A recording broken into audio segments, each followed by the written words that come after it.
नमस्कार, आजाद संवाद मीडिया में आपका स्वागत है। हम लोगों की आवाज रमेश पटेल।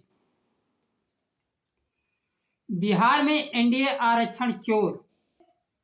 समय के साथ खबर पाने के लिए चैनल को सब्सक्राइब करें। नमस्कार, खबर विस्तार से। अभी देश के साथ बिहार में रोजा इफ्तार पार्टी का आयोजन चल रहा है। इस बीच राष्ट्रीय जनता दल के विधायकों द्वारा विधानसभा के मुख्य द्वार पर धरना प्रदर्शन किया जा रहा है। राष्ट्रीय जनता दल द्वारा सोशल मीडिया पर एक वीडियो पोस्ट किया गया है जिससे नीतीश सरकार द्वारा आरक्षण के साथ किए जा रहे छेड़छाड़ के विरोध में और बिहार सरकार द्वारा आउटसोर्स किए गए कामों में पिछड़ा वर्ग, अति पिछड़ा, दलित, जाति एवं जनजातियों के आरक्षण नहीं देने का मुद्दा गरमा गया है तथा आरक्षण की सीमा 65% मांग की जा रही है।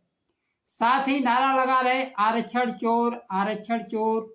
भारतीय जनता पार्टी नीतीश सरकार के खिलाफ विरोध प्रदर्शन किया जा रहा है।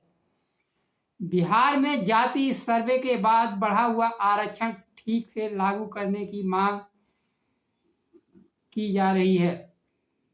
बढ़े हुए आरक्षण को लेकर संविधान के 9वीं अनुसूची में शामिल किए जाने की मांग, दलित पिछड़ों का हक छीनने का विरोध जताया जा रहा है। बिहार विधानसभा का चुनाव इस वर्ष होने वाला है। राजनीतिक गतिविधियां, महागठबंधन और एनडीए की सक्रियता बढ़ गई है।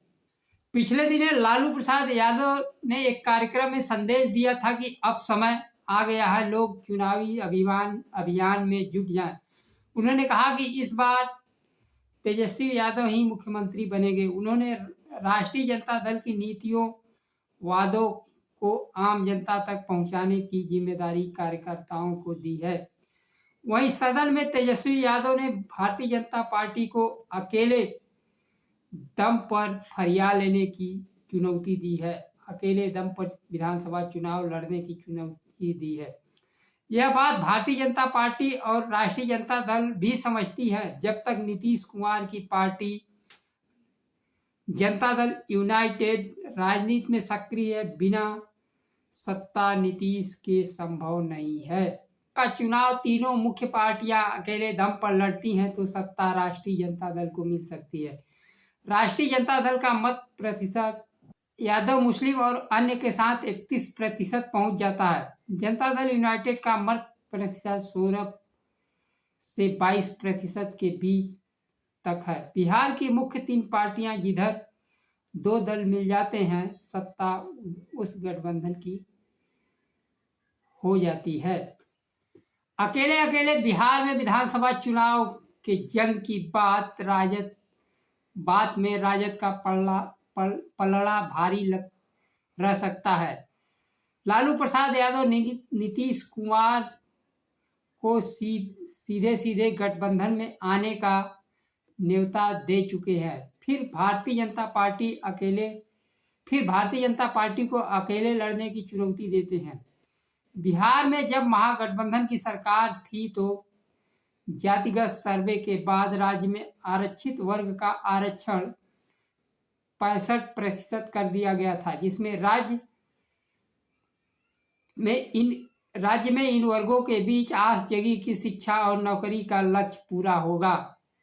लेकिन आरक्षण अभी कोर्ट में विचाराधीन है, लटक चुका है। आरक्षण तभी मिल सकता है जब केंद्र सरकार दलितों, पिछड़ों और वंचित वर्ग के आरक्षण को संविधान के 9वीं अनुसूची में शामिल करे। लेकिन भारतीय जनता पार्टी आरक्षण के खिलाफ रही है।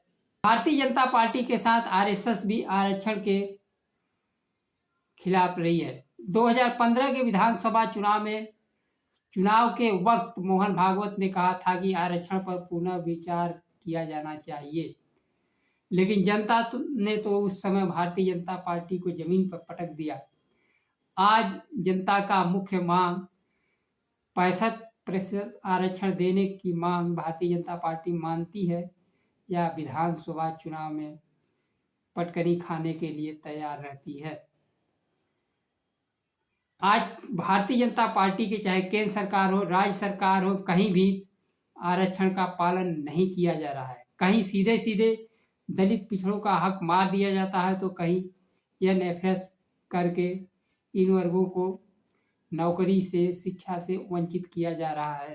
कुमार और इंडिया गठबंधन की सरकार द्वारा दिया गया आरक्षण नहीं मिल पा रहा है, लेकिन दल द्वारा आरक्षण को लेकर आवाज उठाना मुख्यमंत्री नीतीश कुमार को बड़ा झटका है। लेकिन मुख्यमंत्री नीतीश कुमार विधान परिषद में खुद कहा कि भारतीय जनता पार्टी आरक्षण चोर है। विधायक का टी शर्ट पर लिखे शब्दों को वह पढ़ रहे थे। आरक्षण जाति जनगणना नीतीश कुमार का मुद्दा रहा है। विपक्षी गठबंधन आज इसे उठा रहे हैं। जाति जनगणना, हिस्सेदारी और सामाजिक न्याय का मुद्दा इंडिया गठबंधन ने झटक लिया है और नीतीश कुमार उसे लागू करवाने में असमर्थ है और बेबस होकर देख रहे हैं। ऐसे में पिछड़ी दलित, अनुसूचित जाति, अति पिछड़ी जाति, महादलित जाति कब तक नीतीश के साथ रहेगी? आरक्षण, शिक्षा, रोजगार और वंचित वर्ग अपना भविष्य कहाँ देखेगा? बिहार में चुनावी वर्ष होने के कारण रोजा इफ्तार पार्टियों का क्रम जारी है।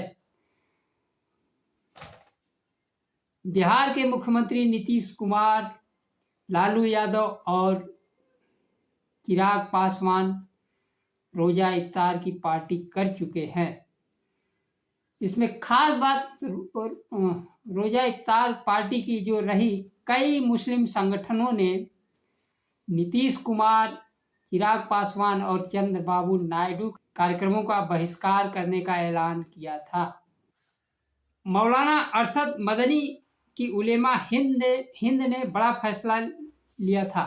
संगठन ने नीतीश कुमार, चंद्रबाबू नायडू और चिराग पासवान जैसे नेताओं से खुद को अलग करने का किया था। संगठन अब इनकी ओर से आयोजित किसी कार्यक्रम में शामिल नहीं हुआ। संगठन की ओर से जारी बयान में कहा गया था कि जमीयत के अध्यक्ष मौलाना अरशद मदनी ने बिहार के मुख्यमंत्री नीतीश कुमार, आंध्र प्रदेश के मुख्यमंत्री चंद्रबाबू नायडू और केंद्रीय मंत्री चिराग पासवान मुसलमानों के खिलाफ हो रहे अत्याचारों पर चुप हैं।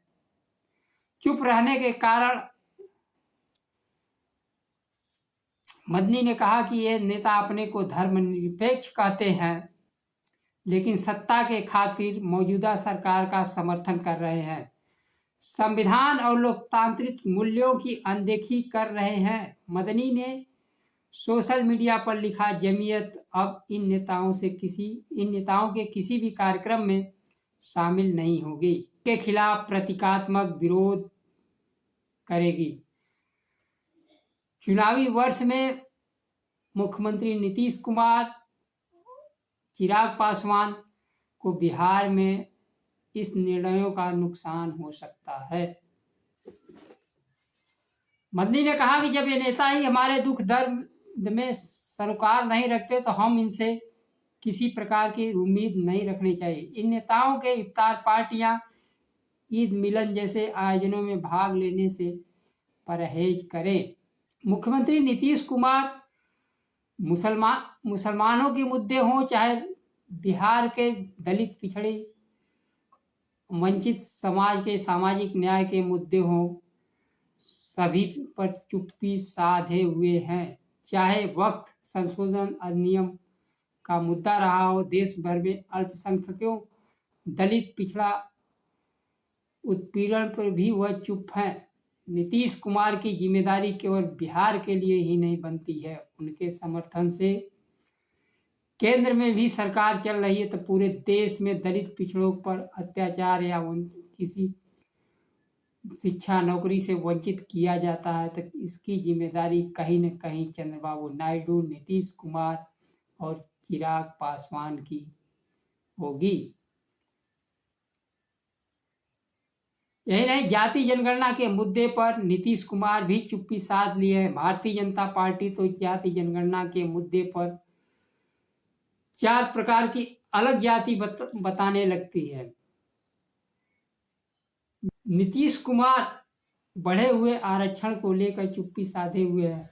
वह भारतीय जनता पार्टी में शामिल तो हो गए, शामिल होकर सरकार तो बना लिए, लेकिन आरक्षण का मुद्दा, जाति जनगणना का मुद्दा हाशिए पर चले गए। के साथ साथ बिहार में किसान, मजदूर, पेपर लीक, शिक्षा, नौकरी, संवैधानिक संस्थानों में गिरावट और देश के शिक्षित बेरोजगारों के बीच रोजगार से और शिक्षा नौकरी से वंचित करने में नीतीश नायडू पासवान की बड़ी भूमिका है। नमस्कार, आज के लिए बस इतना ही। जय संविधान।